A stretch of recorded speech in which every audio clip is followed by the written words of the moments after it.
Welcome, everyone. We're delighted to have participants from various parts of the world, whether you're joining us live or later on.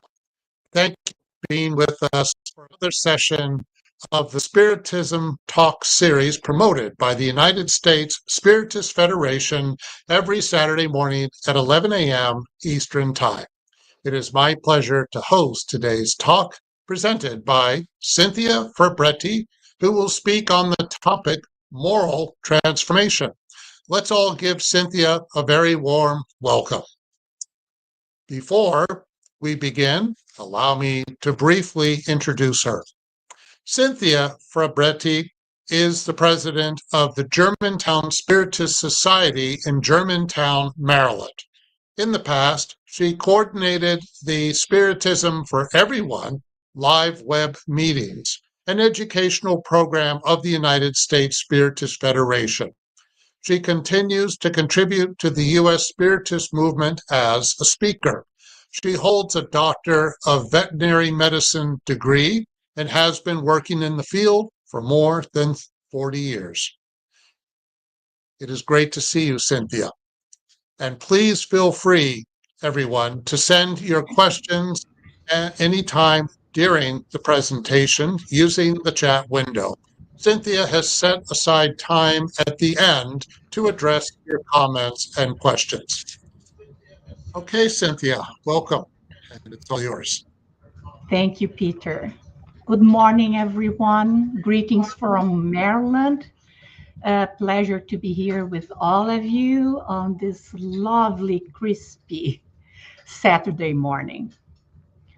Well, this talk was first delivered at the fourth Spiritist Symposium, which was organized by the Spiritist Society of Maryland in 2023. I'm honored to present it to you today. It has been updated and improved, ensuring that the material is current and relevant. Very well, let's begin. It is in our nature to seek improvement. This fundamental desire motivates us to consistently strive for betterment in various aspects of our lives. The urge to enhance our circumstances, it is a defining characteristic of who we are. This natural desire for growth is born from our own divine nature and follows God's law of progress. Usually forgotten or not giving the necessary attention, the time and or the energy, moral transformation is essential for spiritual progress. Moral transformation relates to moral values and virtues. The moral values are the guidelines that assist us in deciding between right and wrong. And virtue is the behavior. Virtue comes from the Latin virtus, meaning merit, moral perfection. The purpose of this presentation is to help us through this journey. Moral transformation is a metamorphic experience.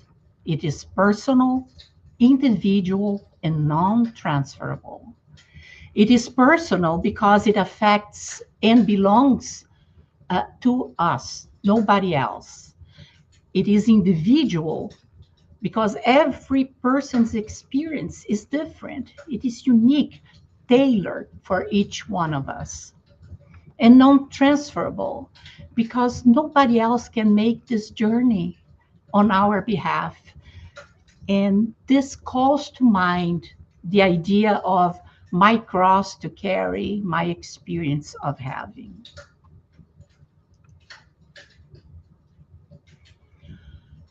On this journey of self-transformation, it is important to recognize that not everything we encounter will be easy.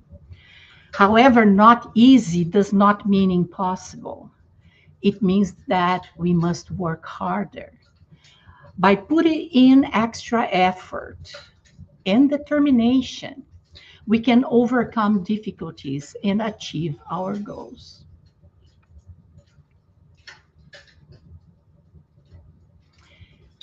It is also important to know that we will experience growing pains, the uncomfortable, challenging phases where we confront new ethical dilemmas, align actions with values, and develop deeper integrity. Emotional and mental growing pains can manifest as intense emotions, fear, worry, sadness, or anger. And we have two options: to step forward into growth or to step back into safety.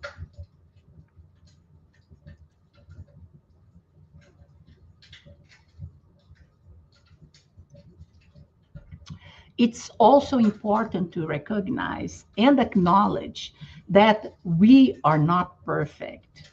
The phrase, we are not perfect, we are perfecting ourselves, captures the essence of human growth.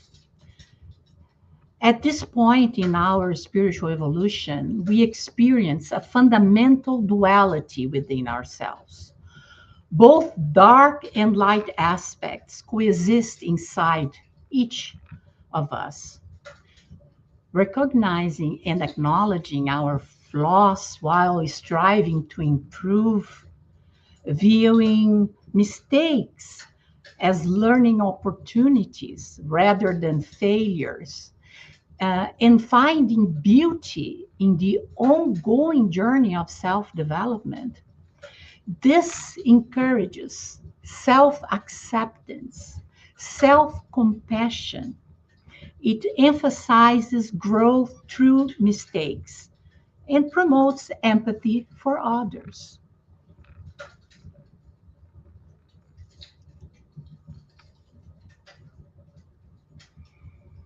Last but not least, this statement: when we make mistakes, we learn. When we get it right, we progress, perfectly captures the essence of growth mindset. Growth comes from trying, failing, and trying again. And mistakes can fuel learning. Incorrect actions drive advancement. Progress isn't about avoiding errors, but about the valuable feedback they provide, shifting the focus from perfection to continuous improvement.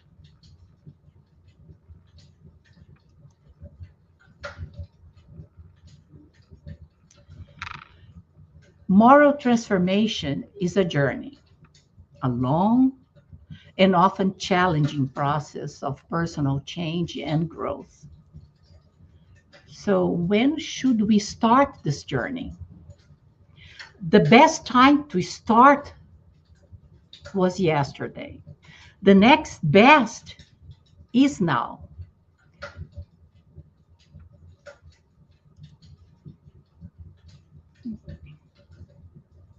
Before we go further into the topic, I would like to briefly talk about moral relativism. Moral relativism is the idea that there is no universal or absolute set of moral principles. What is wrong under one circumstance may be right under another. We know that humanity moral values have been very fluid through time, place, and culture. Uh, to illustrate this point, we could cite many areas in which moral relativism was and is still present: child labor, slavery, eating meat, abortion, wars, genocide, misogyny, sexism, euthanasia, and many, many other topics. But just because certain ideas and practices are accepted by some at one point in time, place, and culture doesn't make them right.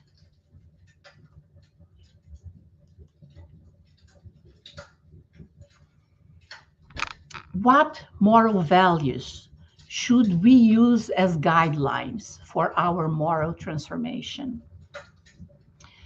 As mentioned before, moral values are the guidelines that assist us in deciding between right and wrong. Where do we get our moral values? Family, school, religion, peers, society? I think we may say with some degree of confidence that family and religion are the two major sources for learning moral values.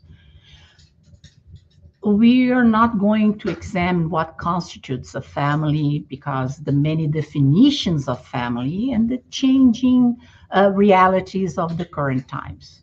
Not the topic here. But no matter what family looks like or means to you, family has a role, an important role. The family is the first teacher that transmits the appropriate behavior pattern, values, attitudes, and norms of the society to the child.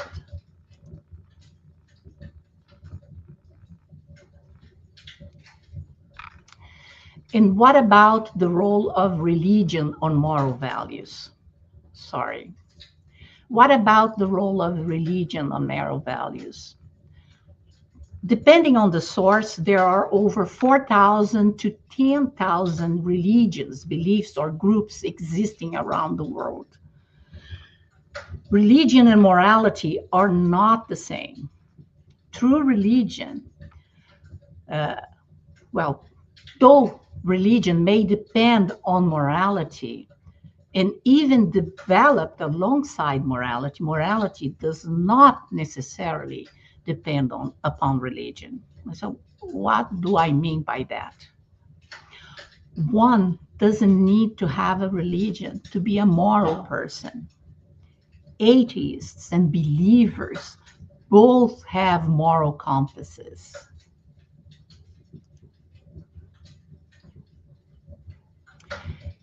In the Spirits book, question 621, Kardec asked the good spirits, "Where is God's law written?" And they simply reply, "In the conscience."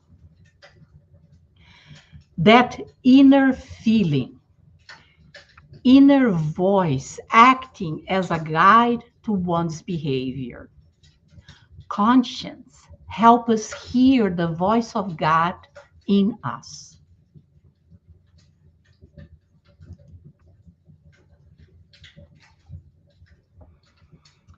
And although family and religion teach us moral values, we are only human, still imperfect. Who among us has no faults, no shortcomings, have never erred? So ideally, we need a guideline that we could all agree upon. Kardec's method, when considering the best way to reach a consensus about an idea or concept, is perfect. First step, or test, if you will, is to subject that idea to the examination of reason, using common sense and logic. The second step is to find a universal concordance when the same idea is widely accepted in many different places. There is a rule that passes those tests, that transcends many barriers It's called the Golden Rule. This rule is not subjected to religious beliefs, race, ethnicity, nationality, gender, sexual orientation, social class, culture, politics, age, or anything else you can think of. As a matter of fact, in nearly every religious belief, there is a variation of the Golden Rule. And even non-religious people believe in its humanistic principles. So treat others as you would like to be treated. The Golden Rule is a good guide for moral values and behavior. We can look for other sources of inspiration to assist us in determining which moral values and behaviors we would like to acquire or improve. One of the sources is the Sermon on the Mount, where Jesus offered us guidelines to moral behavior. Another one is in the book of the Gospel according to Spiritism, on chapter 17, item 3, called Moral Persons. Kardec comments on this topic. It's a true gem.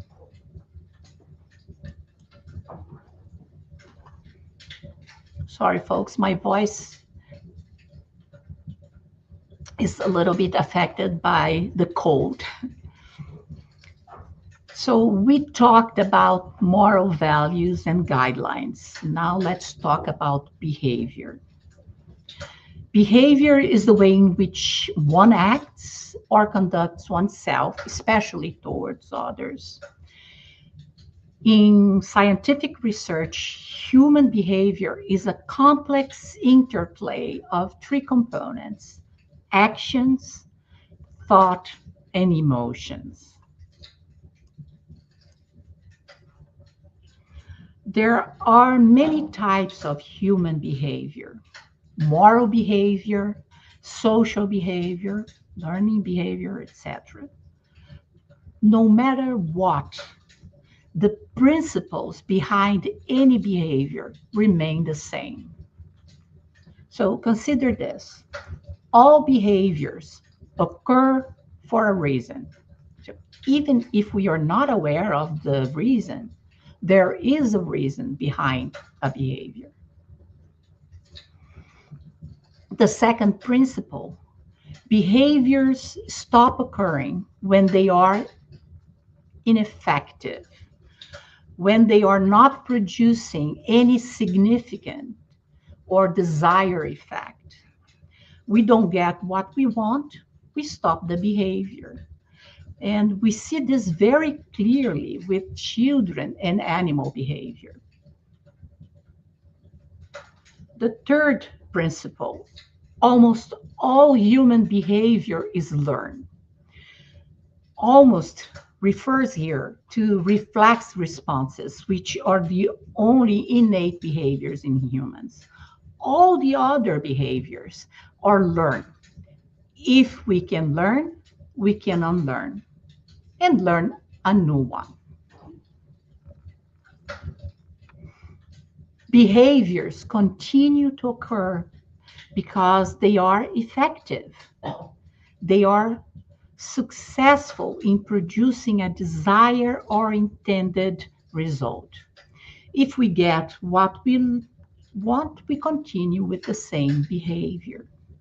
And the last principle is no behaviors occur out of the blue.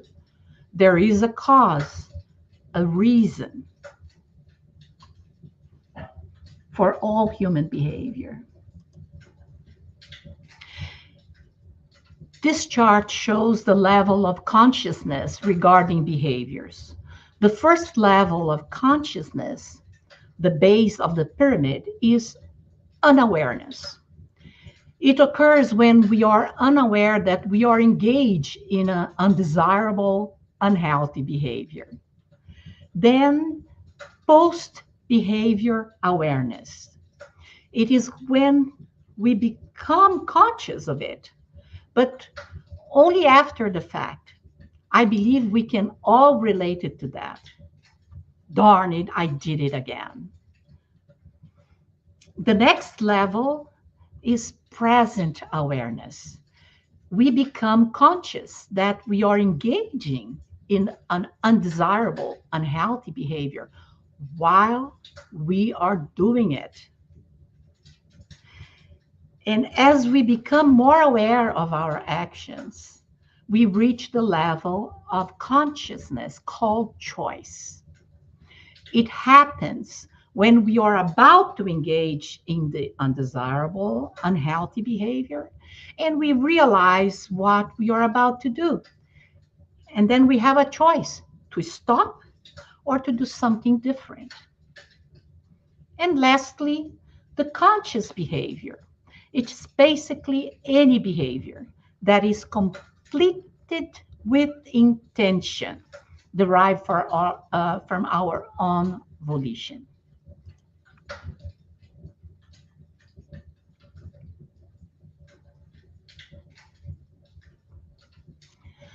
On the conscious level of behavior called choice, we are aware that we are about to engage in the undesirable, unhealthy behavior. And in that moment, we have a choice to do something different. Viktor Frankl has a great quote. Between stimulus and response, there is a space. In that space is our power to choose our response. And in our response lies our growth and our freedom. I'll give you 2 tips to make this space work for us. First, avoid making choices, deciding when you are feeling anger, fear, sadness, hurt, even hunger. Those emotions are not good advisors. The American Psychological Association says that it's hard to make smart choices when you are in the grips of a powerful negative emotion. The second tip is to find a calm space within before making decisions. So focus on your breathing or count to 10, whatever works for you. Within that space, we will have the opportunity to change our behavior. All human behavior is learned. But where to start? First, there is an intention, then a behavior, then it becomes a habit, a practice, then a second nature, and then it's simply who we are. So set intentions and not goals. While both goals and intentions, if they steer our path, they do that in different ways. Goals focus on outcomes, on achievements, on results. So goals are linked to external outcomes and may fall outside our realm of control, despite our best efforts. Intentions, on the other hand, illuminate our journey. They are like anchors deeply rooted in our personal values.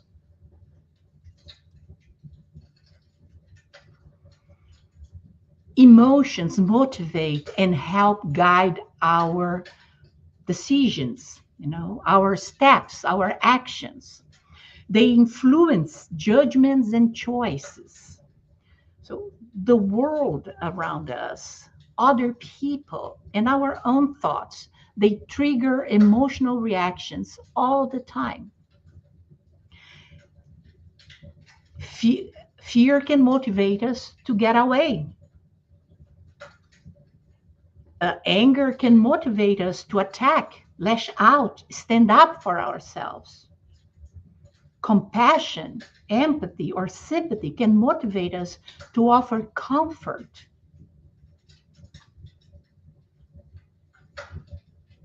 So our emotional reactions may be useful in directing our attention toward what matters the most. We already said that strong feelings may lead us to make unwise decisions. So become aware of your emotions. Try to understand them. Look further and deeper in their cause. Reflect on your behavioral response.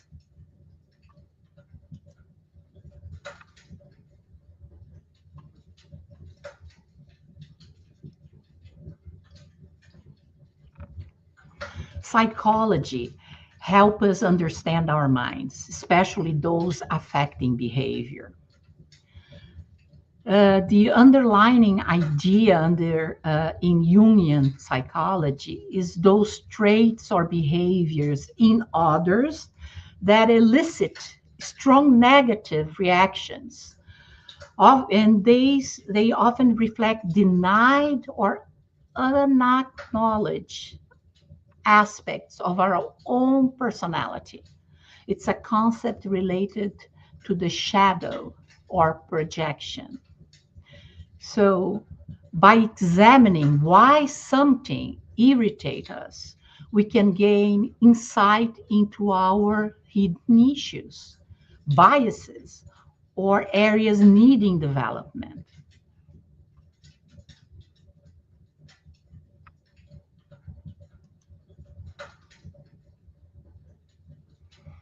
I hope that by now we all agree on the importance of knowing oneself, in recognizing and acknowledging those personal areas in need of moral improvement. So, self awareness is a good place to start, the first step. Next, perhaps the most consequential one is to know what we want. Do I really want to change? Do I feel the need to change? Because the desire to change requires a conviction that the change we seek is necessary, that we truly want to work towards it. We all possess an important set of tools to assist us: the powers of spirit, thought, and will. Thoughts become our words. Words become our actions. Actions become our habits. What we often lack is the will, the determination to start and continue the path. Moral transformation is a gradual process with the small improvements and setbacks.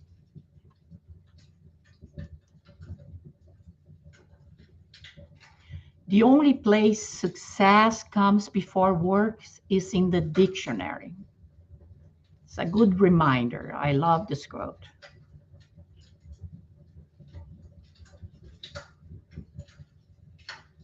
We will not be successful in our endeavors, in our moral transformation, if we do not do the work. So, how long does it take to form new habits? A habit is a behavior you want to incorporate into your life for the long term. So, we just need to set our expectations correctly.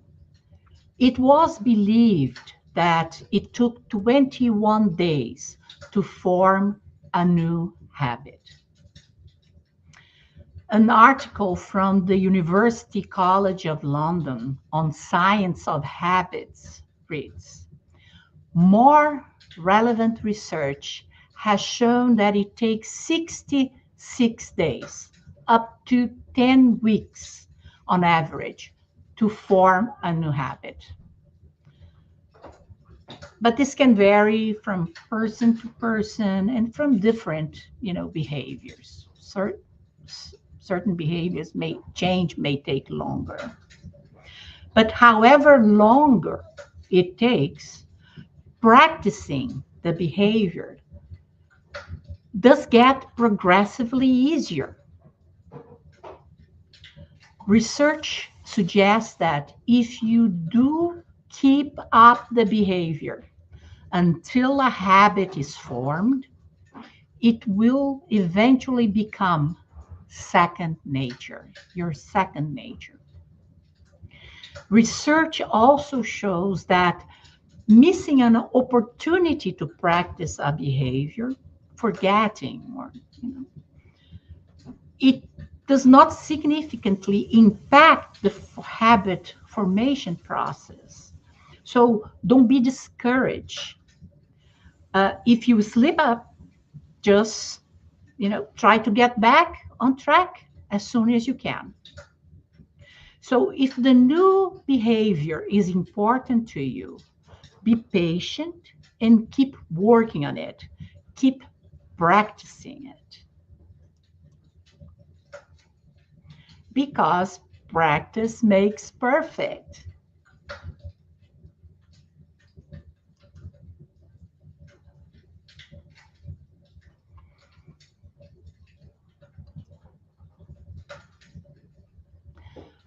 Moral transformation is a journey. Striving to be better, a better and improved version of ourselves. It's an ongoing endeavor. So why not to give this project the attention it deserves? Moral transformation has an impact on whom we are in just about every aspect of our lives. It is a true investment for our immortal spirits. Most of us want to change the world, right? We always see something outside, external, that I wish this was different. I would do this way, that way. But the world we need to change first is the one inside of us. Be the change you want to see in the world. So if we want to change the world, who do you begin with? Yourself or others?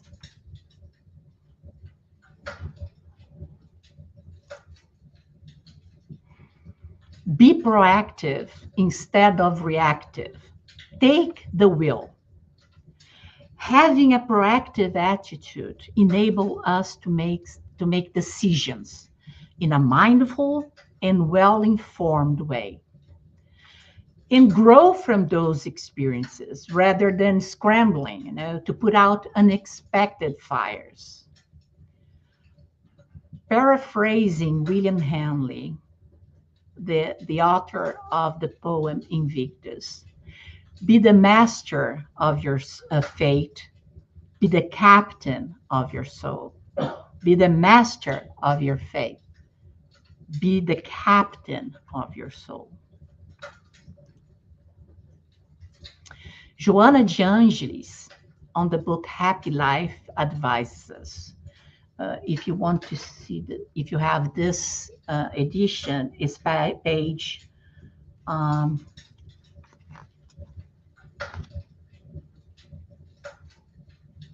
page 197.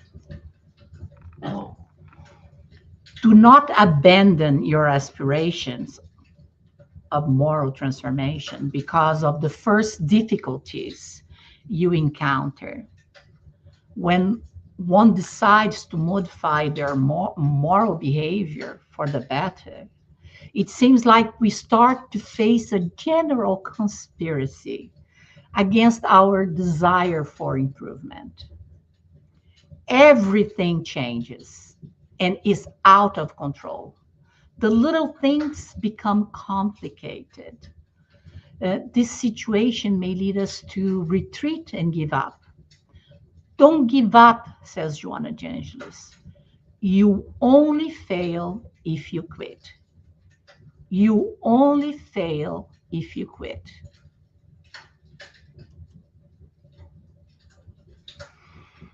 All right. To wrap up, I would like to share a tale with you. The tale of the two wolves. This is one, it's a favorite of mine, and you have probably heard of it before. There are many variations of it out there. Please allow me to read to you.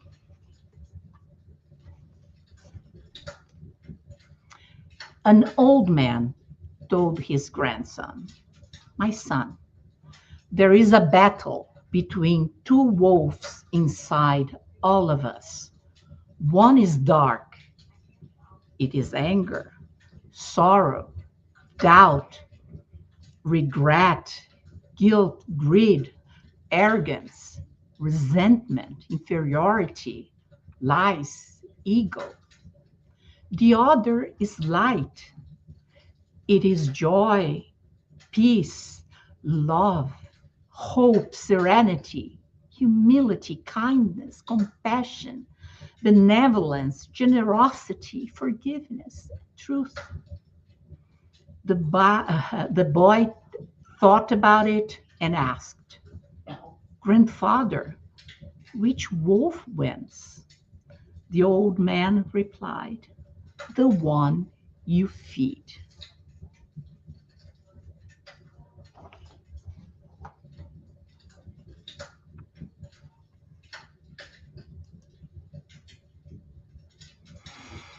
I'm now open to questions and comments. Staying.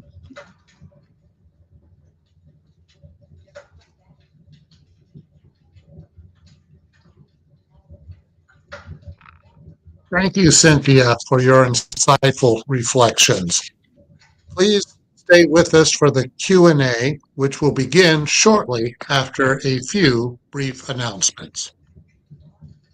First, we invite you to follow us on social media channels to stay updated on upcoming events and activities. Second, don't forget to visit the USSF bookstore at spiritistbooks.us, where you'll find a wide selection of Spiritist books, including several exciting new releases. Third, if you work with Spiritist youth or are interested in educational resources, be sure to explore the Family, Youth, and Children Spiritist Education FIXIE website at spiritistkid's.us, where you'll discover excellent materials and ideas for youth educators. And finally, please take a moment to check out the Be My Hope app, which offers inspiring daily messages to uplift your spirit. It's available for free on both the App Store and Google Play. Okay, let's turn our attention to your comments and questions. There is still time to send yours, so please feel free to share with us your thoughts. And let's start with the first question from Daniel Santos. How does social environmental activism transform personal ethics? And does this cause-based morality replace traditional religious codes?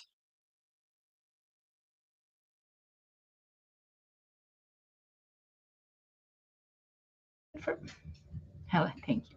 Is it possible to enlarge the question for me? If not, I can read it again. Please. How does social environmental activism transform personal ethics? That's the first part. And how does this cause-based morality replace traditional religious codes? The first part, I would say, uh, it opened, broadened our vision, you know, uh, help us to understand about more things that we did before. Uh, I don't know if I'm understanding the question well, but um, I think part of it personal is just, ethics. I think, yeah, let's say, I think it helps us. It serves as examples, but we need to see that as a positive thing. We need to think that that is right. It's correct to transform our personal beliefs.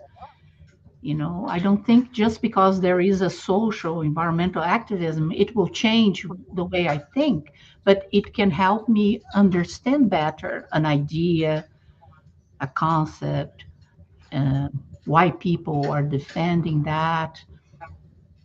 At least will broaden my view of of the world of life. I was just thinking if people get involved in social activism of some kind, doesn't it also depend upon their intentions as to what really motivates Definitely. them? What they believe and what they want to achieve, you know. But it is so personal. Uh, I see sometimes activism on things that I say, oh, good that you are doing this, but I would not participate. But there are others that are very dear to my heart, and I would be out there walking with signs and doing things. Uh, but just because I'm not present, participating, I can learn a little bit. I can listen to their point of view, try to understand what they are defending, but what they are trying to achieve, what are their reasons. As I said, it broadened, our view uh, of life. But what is important to me, it's not important to others, and it will depend on our beliefs and our intention, or the intention, motivation. I think, you know. Okay. The second part of the question you will have to read again. Um, Uh, okay. and does this cause-based morality? Replace traditional religious codes. I don't understand the cause-based morality. Okay. Um, Uh, what does yeah, it I mean? perhaps if we develop our social ethics through, say, social environmental activism, if that's the vehicle through which we develop our ethics, is that better than, say, following a traditional religious path? Is there a difference? They are two different things, I think. Mhm. They are two different things. Uh, I think the more moral we become, we will be more ethical. You know, I think that is the path. Yeah, it can be also the other way around, but that would be the path. And as I said before, uh, morality or ethical has not exactly. You don't need to have a religion to be an ethical person, to be a moral Mm, person. right. So I don't know. Okay. All right.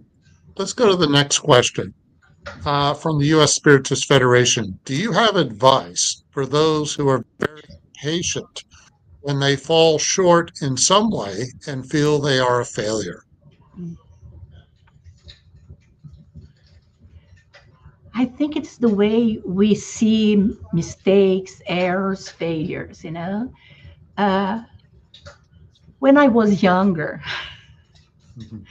I used to see that as that was so bad.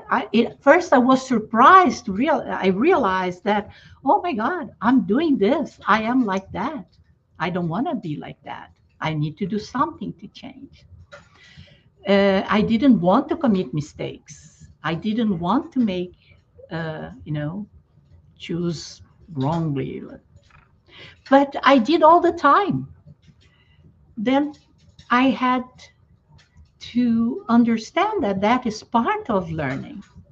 That phrase on the slide, when we err, when we commit mistakes, we learn. So it is very, mistakes is part of our learning process. But if we see it as a bad thing, I think are only bad if we do things on purpose, to hurt someone. Otherwise, they are part of who we are. We are imperfect. We are perfecting. Uh, so I think the best way is to see, I don't even see failures. I see it didn't work. I remember there was, I don't know if I will make, I love quotes, but I don't remember them very well. So I always paraphrase. But it's something with Thomas Edison and how many times it took him to uh, have a bulb, a light, 1,000 times or something like that. But the thing is that how it was seen, I didn't failure. I learned X numbers of times how it didn't work. So it's the same thing, when something doesn't go well, it's an opportunity for us to try in a different way. So see as an opportunity, as a chance to grow, as a, now I know this doesn't work this way. I may do differently. And my second attempt may not work also, may not be successful. It's okay. I'm learning with mistakes. And the phrase was, when I make mistakes, I learn when I do it right, when I learn and I then follow that path, I progress.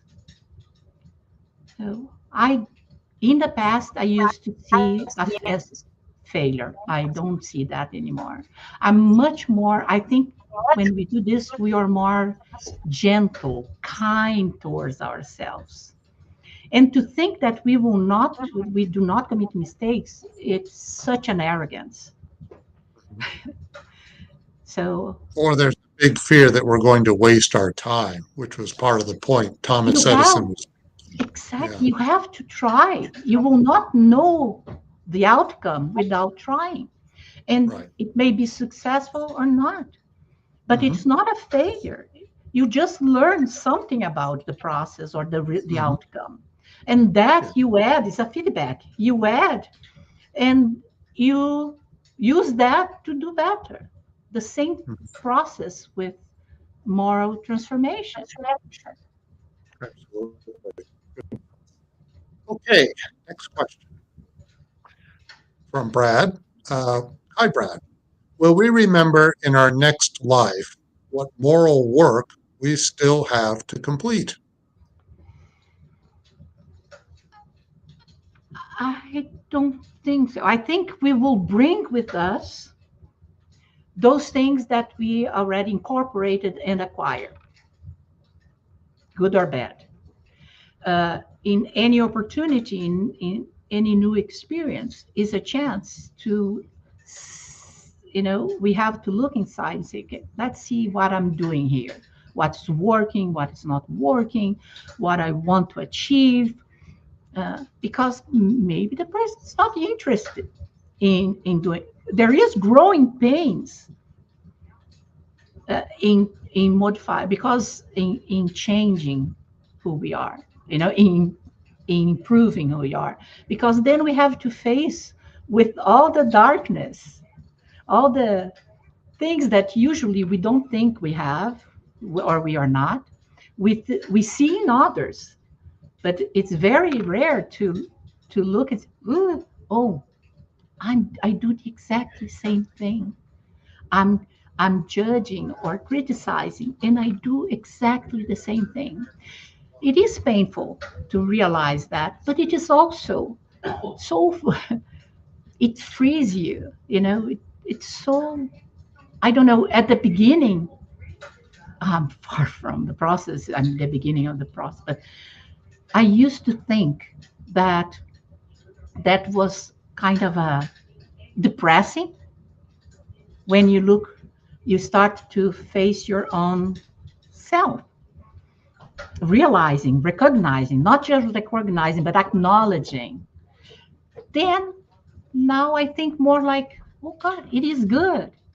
This is so good because if I recognize and I acknowledge, I can do something about it. Before, there was the ignorance or lack of interest. Now I can do something about it, and I will do it on my own pace. Okay, very good point. Okay. Next question. This is from International Spiritist Council. What are the most common obstacles to moral transformation today? Ego, materialism, pride, fear. How can we identify them in ourselves? I think the most common obstacle is not to know oneself. Nothing can be done without that first step. So to really look at oneself, and with all the tools that I mentioned, many things, you know, pay attention to your emotions, pay attention to what you're criticizing in others. It can be a reflection of something. If we do not do that self evaluation, that self searching for who we really are, and I'm not saying just look at the bad, because we have this duality. We, as I said, in this point of our evolution, we are good and bad at the same time. But if I don't know myself, how can I change? What can I, if I don't know myself, don't recognize and acknowledge that I have this or that to work on, there will be no moral transformation. It starts with self knowledge. And in the Spirit's book, I don't remember the number of the question. I just remember the part that Kardec asked the spirits, what was the most, why it was so difficult for us to, become better, a better version of ourselves. And they respond, it lacks the will. Many times we know exactly, what we are doing, or we know not at the same time, or we know after, but then we say, oh yeah, I did it again, but we don't do anything. It lacks the will. Without knowing ourselves, without the will, I don't think there is a chance to take the will and do it proactively. Life will take us there, most of the times painfully, but we can choose to do this process without pain. Well, growing pains, but it is a good pain. It's a good pain. Absolutely. And overcoming the fear, well, just have the courage to confront ourselves. Yeah. And Overcome. humility, because, nobody likes to think, oh gosh, I'm, I, I'm very critical of others or judgmental. I am very arrogant, or egotistical, whatever it is. We just need to really take a good look, but be kind, Right. It's because essential. Mhm. I'm learning. Okay, thank you. Um, Next question from the U.S. Spiritist Federation. Can you elaborate on approaches families can take to introduce religion in ways that help with the upbringing of children? I can mention about Spiritism because it's what I know. Uh, First, the behavior of the parents, the example. Second, the practice of the gospel at home, you know, and that conversation with the parents, that uh, freedom to discuss things, to ask for opinions, to give your own opinion. Uh, and then maybe, as I said, I'm just talking about from my own, because I don't know other realities, how other, in other religions, we are not a religion, but I mean in other beliefs. Uh, I would say one thing that helped me a lot when I was young, and I didn't like it, was the programs for youth and child and youth programs, you know, so the information appropriate for different ages. Till today, I remember the classes, the discussion of those studies uh, that were offered by the Spiritist centers at the time.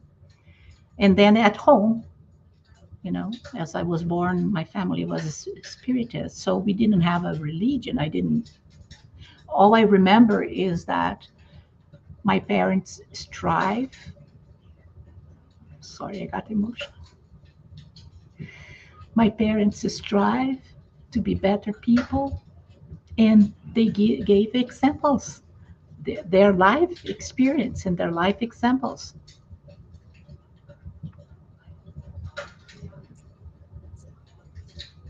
Okay, well, thank you. And I think we have one more time for one more question. Why do you think it is easier to identify others' flaws than our own? And how can we develop greater self-awareness? I think it's that excellent quote from Jung, Carl Jung, about when we see things that we do not like in others, you know, it points to something we need to work on. Uh, there is a very good, let's see, well, I'm not a psychologist, so I cannot come up with the example right now, but it is very common to, we recognize outside of us because we do not even cogitate that we are doing the same thing, but we know that we do that. It's easy to recognize. The same way it's easy to recognize for majority of people when someone is sad, because we have experienced sadness.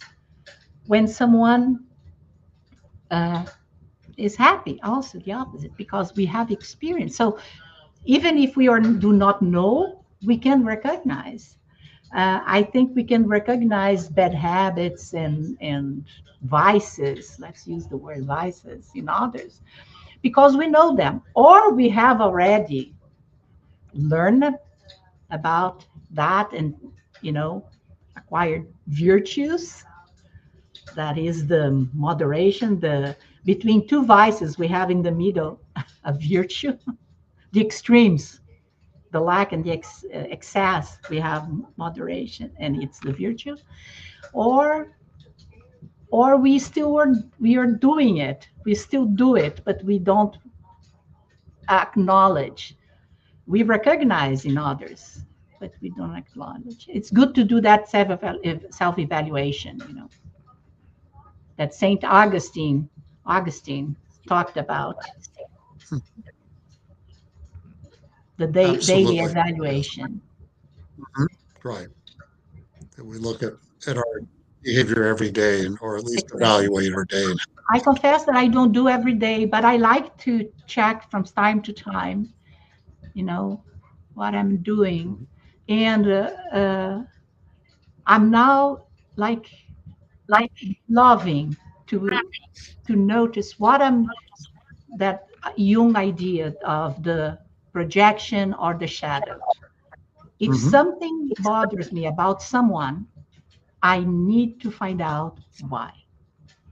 So Right. that's my, Absolutely. yeah, I think it's a very good, there are many ways to achieve the same thing. You Hmm. know, what interests me, the way I go through it will be different than yours, Peter's, or Right. Of course. some, Yeah. yeah. Very good point. Okay. Thank you, Cynthia. And a heartfelt thanks to everyone who joined us for today's live talk, and to those who regularly follow our weekly Spiritism Talk series. Your continued engagement is greatly appreciated. We invite you to join us next Saturday at 11 a.m. Eastern Time for our next live session, where Jasada Korngold will explore the topic physical and spiritual healing. We look forward to having you with us. Okay, so Cynthia, I'll close and do a final prayer for us. If we are able to, let us close our eyes. We thank you, dear God, for this beautiful and blessed day. We thank you each and every day and each and every moment for our opportunities to learn. May we all have the courage and the humility to look at ourselves, to face all of life's obstacles, and to realize that tomorrow will always be here and that we will always have another chance. May we learn from everything we encounter, and may we be thankful for the journeys we are on. Amen.